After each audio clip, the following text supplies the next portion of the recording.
Bienvenue, mes chers collègues et coéquipiers de Pixies Technologies Belgique, à mon micro. Avec le sourire tous banane. On ne le voit pas au micro, mais ils ont tous le sourire banane. Nous sommes à Nivelles, un workshop, on peut l'appeler comme ça, pour un client qu'on ne va pas citer, parce qu'on ne l'a pas prévenu. On va garder la déontologie et l'éthique professionnelle jusqu'au bout. Exact. Mais on va quand même parler de ce qui s'est passé avec ce client. Alors, je vais commencer avec les agressivités. Personnellement, quand je suis rentré dans la salle, je suis arrivé un petit peu après vous, vous étiez déjà occupé. J'ai ressenti quelque chose que je n'ai plus ressenti depuis très longtemps dans une société pour votre client. J'ai fréquenté plus de 168 entreprises pour diverses raisons et missions. C'est la première fois que je rentrais dans une salle où j'ai senti ce qu'on appelle la bienveillance quasi immédiatement. Et ça m'a bluffé.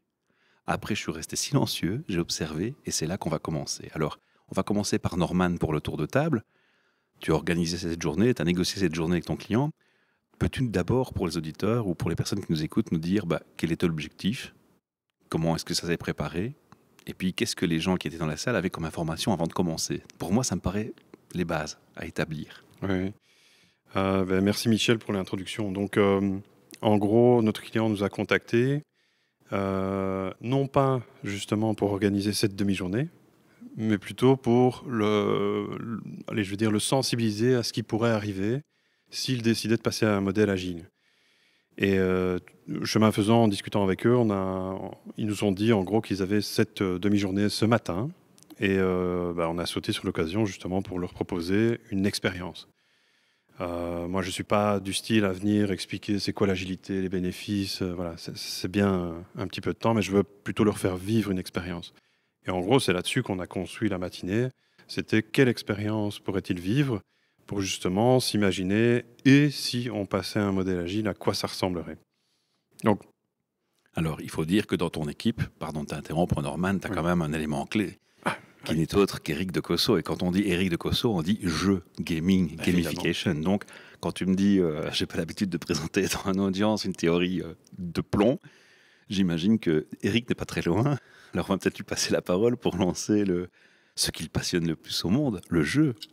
Oui, et le fait d'arriver à faire jouer autant de personnes Ils étaient combien, Éric ? en même temps dans une entreprise, ils étaient une bonne cinquantaine. 56, j'ai entendu.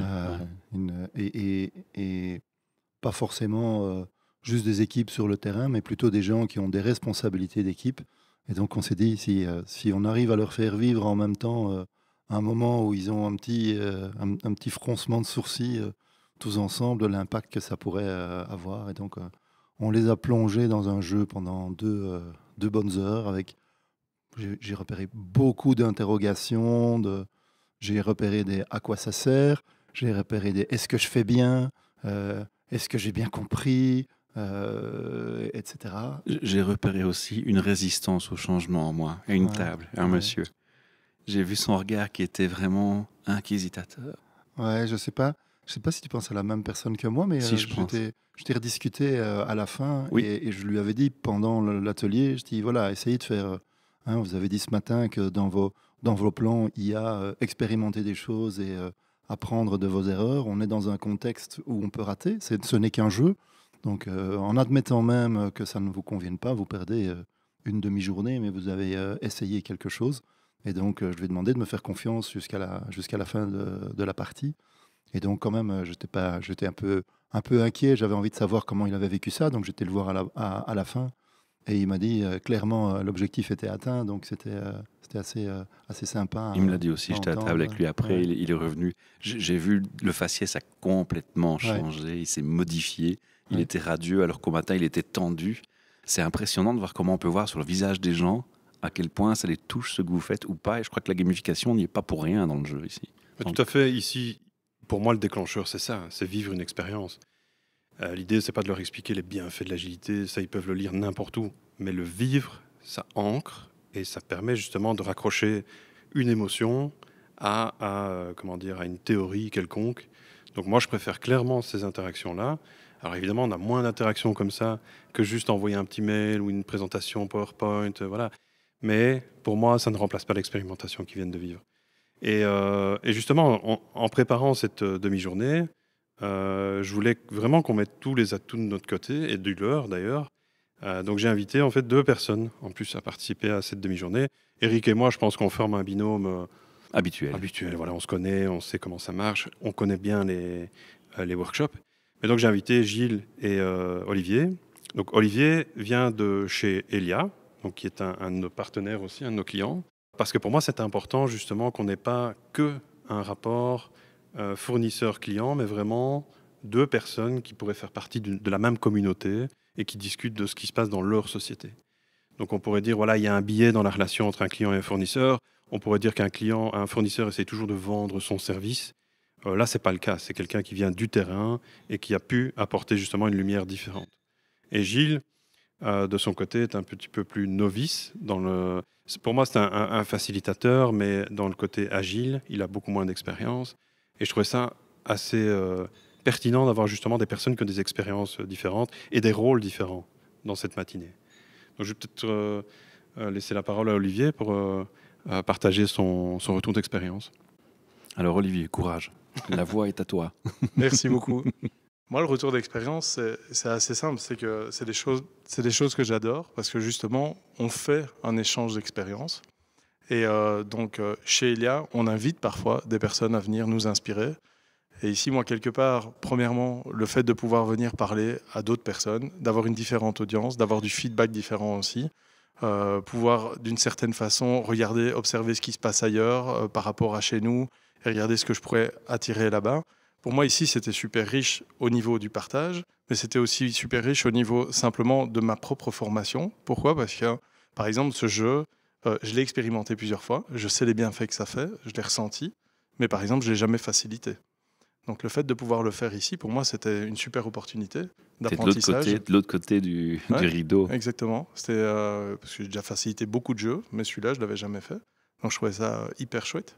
J'ai une question pour toi alors. Oui. Parce que ici, je comprends que tu connais, tu as expérimenté des deux côtés. Alors, moi, ce que j'ai remarqué aussi en tant qu'externe, c'est que ce qui était très présent aujourd'hui, c'est qu'il y a différents départements. On a vraiment ressenti ces différences de départements. Et j'ai senti la facilité de communication et le langage commun qui s'installe par le biais de la gamification et de l'agilité qu'on leur présente. C'est aussi quelque chose que tu avais connu avec des relations interdépartementales de ton côté ou pas? C'est important parce que c'est pas pareil pour moi de faire un travail sur ce sujet dans une équipe dans le même département ou de mélanger plusieurs départements parce qu'alors on a une dimension supérieure. On permet à des équipes de différents départements de mieux communiquer, d'avoir une pensée commune, unie sur une stratégie, une optique identique à tous. Alors, selon moi, ce n'est pas quelque chose qui va vraiment freiner le jeu et l'expérience du jeu, pour la bonne et simple raison que c'est tellement simple, parce qu'on est dans la simplification aussi quelque part. Donc, on peut vraiment apporter une expérience en 1h30 à des personnes. Et donc, quelque part, peu importe ce qu'on fait dans la vie, on sait se retrouver dans le jeu et on sait l'utiliser, si tu veux, sans être un expert en quelque chose ou ailleurs. Et donc, tout cet aspect silo qu'on peut avoir justement entre les départements va tomber dans ce jeu-là. Et donc, on peut avoir l'opportunité de mettre ensemble des personnes qui n'ont pas l'habitude de travailler ensemble ou qui ont l'habitude. Ici, il y a vraiment une culture d'entreprise où les gens se parlent. Et ça s'y prête, où ils sont vraiment les uns avec les autres, ils s'entraident déjà et tout ça. Et c'est vrai que dans d'autres entreprises, c'est beaucoup plus siloté. Je trouve que ce n'est pas quelque chose qui va pénaliser l'utilisation ou le retour d'expérience du jeu. En tout cas, les plusieurs endroits où je l'ai vu, l'effet waouh était le même. Quelque part, l'effet un peu j'ouvre les yeux, oh là là, c'est tellement simple, pourquoi est-ce qu'on ne le fait pas chez nous, qu'est-ce qui nous empêche à y aller? Et le jeu ne donne pas toutes les réponses, mais ça donne envie de tester du coup, et ça donne envie de se dire tiens, c'est quoi la prochaine étape qu'on va faire là-dessus? Merci pour ton témoignage. Je vais prendre le deuxième facilitateur et lui demander aussi quel est son avis, quel est son sentiment par rapport à ce qui vient de se passer. Comment tu as vécu cette expérience de primo-expérience dans le contexte? Tout à fait, c'est vraiment une première expérience pour moi. J'ai déjà participé à quelques jeux agiles, beaucoup plus courts, beaucoup plus rapides dans d'autres contextes. Et ici, c'était vraiment une immersion totale pour moi, un grand plongeon, pas dans le vide, parce que j'étais avec des personnes de confiance et qui m'ont bien briefé pour la facilitation du jeu. Et quelque part, moi, je l'ai facilité tout en le vivant en même temps. Donc à la fois, je le découvrais et je le facilitais. Et j'avais le soutien de mes collègues, notamment d'Eric, du début à la fin. Donc ça, c'était très chouette. J'étais très enthousiasmé, même ému positivement à plusieurs reprises de voir ces différents niveaux hiérarchiques, tous assis au même niveau, à la même table, et collaborer ensemble, en fait, vraiment travailler ensemble. On s'assied et on réfléchit ensemble. Puis il y a des choses compris au niveau de l'agilité aussi.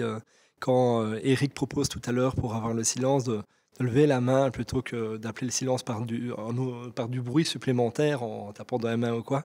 Et puis de voir 1 heure ou 2 plus tard qu'ils refont la même chose, ça c'est waouh, quoi. Waouh aussi. Et là, il y a de l'agilité qui prend. Et il y a eu plusieurs moments comme ça après chaque exercice, de les voir entre eux discuter de ce qui vient de se passer, de comment est-ce qu'ils pourraient intégrer, de qu'est-ce qu'ils pourraient faire au sein de leur département dès la semaine prochaine. Ça, c'est beau aussi. Ouais, ça, j'ai entendu, c'était marquant. Il y a la ouais. mayonnaise qui prend. Quelque part, ils sont déjà dans l'agilité sans vraiment le savoir. Il y a déjà un esprit qui est présent et un peu d'accompagnement et ce sera parti. Ce qui m'a marqué, si tu me permets, je vais un peu dévoiler nos conversations off. C'est marrant parce qu'on ne se connaissait pas, on a échangé au moment du repas. Et tu as dit à un moment donné à table la même chose que moi j'avais dit avec les 2 témoignages précédemment en micro sans qu'on soit concerté et qu'on a dit tout à l'heure. Tu as dit la première chose qui t'a marqué, c'était la bienveillance dans la salle. C'est propre à l'ADN de la culture de l'entreprise en question. Et c'est justement ce que j'avais sorti au micro parce que sincèrement, je le pensais, quoi. C'est vraiment ce ressenti de bienveillance et d'accueil qui était énorme. Je crois qu'avoir des clients comme ça, c'est de l'or, il faut les garder à tout prix, quoi. Alors, je vais revenir vers Eric. On va partir un peu plus sur le côté pratico-pratique. J'entendais parfois des gens qui me disaient « Ouais, mais il vient avec des règles après !» Eric, dis-nous en plus. Ah oui. T'as triché? Non, j'ai pas. Tu lui as attendu des pièges? J'ai pas triché, mais alors si je dois simplifier, on en a déjà parlé. Il y a 2 grandes catégories de joueurs. Oui, mais maintenant il faut le dire au micro. Il y a les insupportables. Et alors je sais pas quel autre mot poli je vais essayer de Lâche-toi, Eric, trouver. Lâche-toi. Et les emmerdeurs, par exemple. Voilà, je me lâche. Il y a ceux qui Avec ont bienveillance, besoin de connaître toutes les règles avant de commencer. Sinon, quand on ajoute une règle, ben, ils ont l'impression qu'on l'ajoute et qu'on triche et qu'on essaye de les prendre en défaut. C'est une frustration qui s'installe, quoi. Et puis, il y a ceux qui veulent commencer à agir tout de suite. Et on verra bien au fur et à mesure. Et donc, systématiquement dans le jeu, on sait qu'il va y avoir le choc entre ces deux approches différentes au début. Et ben, parfois, en fonction du jeu, c'est plutôt mieux une catégorie que l'autre. Mais de toute façon, on sait qu'on va avoir les deux. Donc, Ceci dit, tu es venu ajouter des choses. À un moment donné, il y a un moment pivot où tu dis, voilà, ici, on va vous donner un challenge supplémentaire par rapport à ce qui était faux. Donc, à ce qui était fait. Donc, par exemple, moi, je pense que c'est le moment opportun de passer à la vitesse supérieure. C'est comme ça que tu l'as marqué. Donc là, ça fait sens. Oui, et puis, on est là pour essayer avec quelque chose d'extrêmement abstrait. Donc, c'est un jeu où il n'y a strictement aucun contexte lié à l'entreprise dans laquelle on se trouve. Ça fait sa force et sa faiblesse. La faiblesse, c'est que ça demande un effort pour arriver à faire le lien. La force, c'est qu'on ne tape pas à côté. Si pour chaque client, on essayait d'inventer avec notre imagination un contexte et qu'on tape à côté, ça fait flop tout de suite. Personne ne joue, personne n'accepte de démarrer le truc et ça fait flop. Donc ça, c'était intéressant. Ce n'est pas des règles qui s'ajoutent, c'est la simulation de la réalité. L'agilité, c'est fait pour les environnements qui ne sont pas stables, qui sont complexes. Donc et une forcément, entreprise est soumise à des perturbateurs externes. Si l'entreprise considère que son environnement est suffisamment complexe que pour avoir besoin de passer à l'agilité, alors c'est normal que dans un jeu bienveillant qui simule ça, on les secoue de la même manière. Alors on les secoue gentiment. Hein. Faisons pas peur aux autres. Hein. Alors moi j'ai encore une autre chose dont je voulais parler avec vous 4, et vous pouvez intervenir dans l'ordre où vous le sentez. Ce que j'ai observé, c'est qu'après ce jeu, il y a eu un moment de débrief avec le public. Et ce qui m'a marqué, c'est qu'il n'y a vraiment aucun complexe d'une entreprise de dire à des gens qui finalement sont externes « Ah ouais, nous on a un backlog, on a vu qu'on a fait qu'un tiers sur une période, ouïe, là on est en train de se réveiller, de se dire oui, comment on va gérer ça, on se questionne. » Et là, habituellement, ce genre de choses, on le tient en interne, on en discute après, mais pas dans l'événement et pas devant les gens. Tu vois, c'est un peu la culture qui se met souvent en place dans les entreprises. Ici, pas du tout, quoi. Décomplexé direct, bam, tiens, voilà. Et alors, ils commençaient à échanger entre eux devant nous. Limite, on pouvait partir, on les laissait, c'était bon, quoi. Comment vous voulez réagir par rapport à ça? Moi, je pense que tu as déjà donné la réponse. C'est la bienveillance. Je pense qu'on est venu avec ça. Ils sont je pense, automatiquement venu aussi avec. Il n'y a pas d'agenda caché, il n'y a pas de surprise. Voilà, nous, on est là pour les aider. Et c'est en ça où, justement, on a réfléchi la collaboration, plutôt non pas un one-shot de ce matin, mais il y a ce matin et dans 6 semaines, on les revoit. Ah, ça m'intéresse. Tu peux m'en dire plus un peu sur le plan, sans tout dévoiler. On va pas raconter les secrets de maison, mais... L'idée, c'était d'ancrer sur une période courte, mais pas trop non plus. Donc, c'est pas la semaine prochaine, c'est dans 6 semaines. Ils ont l'opportunité de s'approprier une partie du contenu qu'on leur a donné ce matin et voir ce qui bouge. Donc, simplement ici, c'est de créer des liens dans l'entreprise. Parce qu'il y en a, en effet, c'est pas une société qui est pas du tout agile. C'est une société qui a déjà fait un parcours, qui a déjà pas mal d'ingrédients en interne pour réussir quelque chose seul. Et ils m'ont fait plaisir, ils ont même un podcast en interne. Ouais, c'est incroyable. En général, on cherche des fournisseurs pour faire ça chez moi, on va frapper à ma porte. Là, non, ils ont tout en interne, ils gèrent de A à Z, quoi. Chapeau, quoi. Mais c'est ça qui est bien. Nous, on n'est pas là pour durer avec eux et de créer une dépendance avec eux. Nous, en tout cas chez Pixis, nous, ce qu'on veut, c'est que le client soit assez vite autonome. Et là, je pense qu'il n'y aura pas besoin de les pousser trop fort. Ils sont déjà... Et donc, pour revenir à la question de base, c'est pourquoi dans 6 semaines. C'est parce que voilà, le délai est assez long que pour commencer quelque chose, mais assez court aussi pour ne pas le perdre de vue. Donc, on reparlera aussi des enregistrements de ce matin. C'était l'idée d'ancrer ça, qu'ils aient un témoignage d'eux-mêmes, comme une capsule que tu t'envoies dans le futur.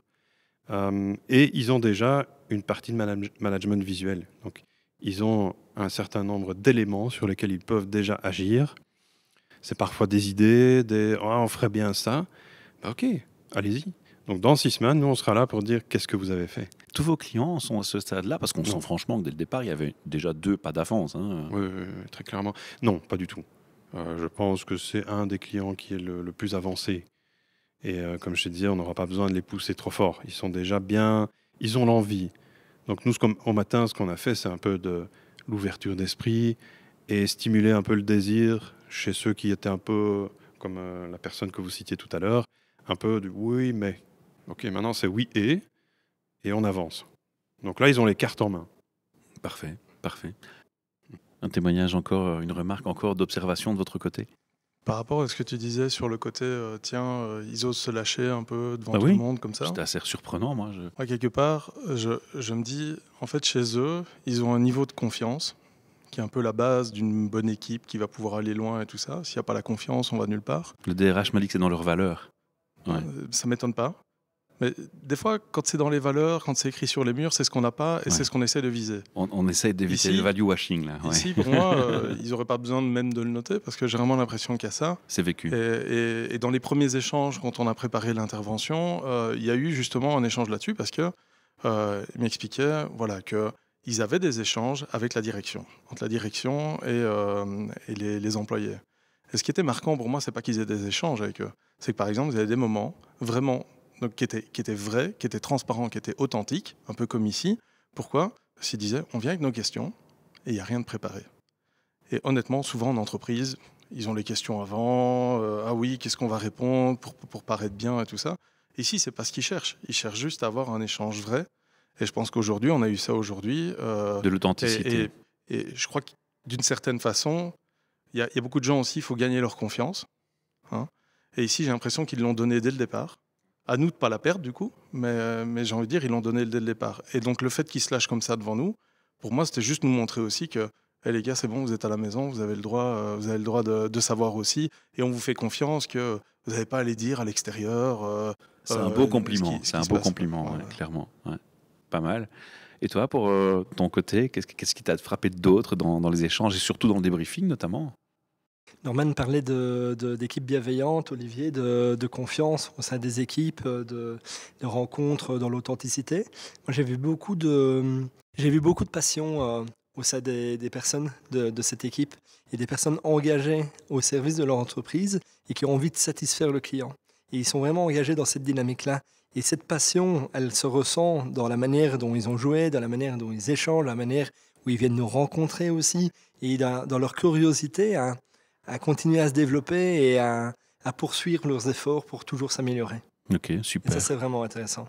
Je suis plein d'admiration aujourd'hui. tu as fait quelque chose aujourd'hui que je n'oserais pas faire. Je n'oserais pas aider à faciliter un jeu auquel je n'ai pas une fois joué et une fois aidé à le faciliter. Je n'oserais pas faire ça, malgré l'expérience que j'ai dans les jeux. Et donc vraiment, je suis paf. Je suis assez d'accord avec ça. De mon œil observateur externe, je suis assez d'accord. Je l'ai vu parfois avoir des petites gouttes de sueur. Mais il était souriant et à l'aise au final. Je me dis, wow, quelle maîtrise. Moi, si je pouvais avoir cette telle maîtrise, je serais fier. Mais en fait, c'est récursif. C'est ce qu'on vient de dire sur le jeu pour l'entreprise en question. C'est aussi valable pour nous. On apprend à apprendre ce jeu et à apprendre à faciliter le jeu. Un dernier mot de conclusion, Norman? Si ce n'est que j'ai retenu, moi, bienveillance, confiance, authenticité, 3 mots-clés quand même assez importants. J'ai envie de dire, est-ce que les valeurs, à un moment, ne rejoignent pas l'agilité en condition sine qua non? Oui, je pense, en effet.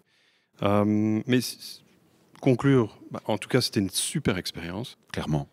Merci. On pourrait bien amusé. Ouais. Merci à vous. On l'a fait en équipe. Donc, c'est une bonne équipe. Donc, on a intérêt à continuer. Et moi, j'invite vraiment tous ceux qui pourraient entendre ce podcast à se lancer, mais comme je le disais, par l'expérimentation. Et vous n'avez pas forcément besoin de nous, mais peut-être un cadre dans lequel explorer. Et donc, je rejoins Eric quand il martèle souvent. On est souvent appelé dans les secteurs IT, où ils développent des logiciels et ils ont un environnement de test. Mais il n'y a pas d'environnement de test pour tester le comportement. Si ce n'est ce que Eric apporte dans les workshops, c'est l'environnement de test par le jeu. Ouais. Donc on joue une simulation et il n'y a pas d'erreur. On apprend. Alors évidemment, dans les feedbacks qu'on peut entendre aussi, c'est par rapport à moi, hein, je veux dire, chaque facilitateur a probablement eu ce feedback. J'ai l'impression qu'il y a des gens qui voulaient jouer pour gagner le jeu, et pas vivre une expérience d'apprentissage de « Ah oui, tiens, si je change ce comportement-là, il se passe ceci. » Le but, c'était il faut finir le jeu le plus vite possible, avec le maximum de points. Et voilà, ça, c'est un à travers du jeu. Donc nous, en tant que facilitateurs, on doit faire vraiment attention à ça. Est-ce que quelque part, c'est pas, pour conclure, aussi une erreur, un échec qui permet d'apprendre de son échec et de rebondir après la deuxième fois? Oui, Voilà. bien sûr. Je pense qu'il faut laisser la place aussi aux erreurs d'interprétation de la part du public de temps en temps. Eric, dernier mot de toute la fin, tout dernier mot du gamer que tu es. Oui, une belle métaphore, je sais que tu es friand de métaphores et que tu les fais bien en général. Norman vient de le dire, c'est la difficulté dans les ateliers entre jouer au jeu ou utiliser le jeu comme moyen de transport pour aller quelque part. Et c'est ça le plus dur, ça demande du temps. Et on a d'autres ateliers. Hein. Tu as déjà vu le Suis-je un équipier idéal, où là on prend vraiment le temps à la fois de creuser sur les comportements, mais aussi de comprendre comment la mécanique peut se mettre en place et peut être reproduite. On disait tout à l'heure, ils n'ont pas besoin de nous. Mais une fois qu'ils ont compris ça, ils peuvent monter, comme on monte des bibliothèques pour les entreprises apprenantes dans les entreprises, on peut monter des ludothèques en entreprise pour essayer de comprendre comment utiliser les jeux de manière informelle et quand même en retirer quelque chose de bénéfique. En tout cas, ils ont joué le jeu jusqu'au bout et ça, on leur tire le coup de chapeau et un grand merci pour ça. Merci à tous pour votre partage d'expérience et Merci. On se retrouve dans un prochain épisode pour Merci. en dire plus. Oui, à bientôt.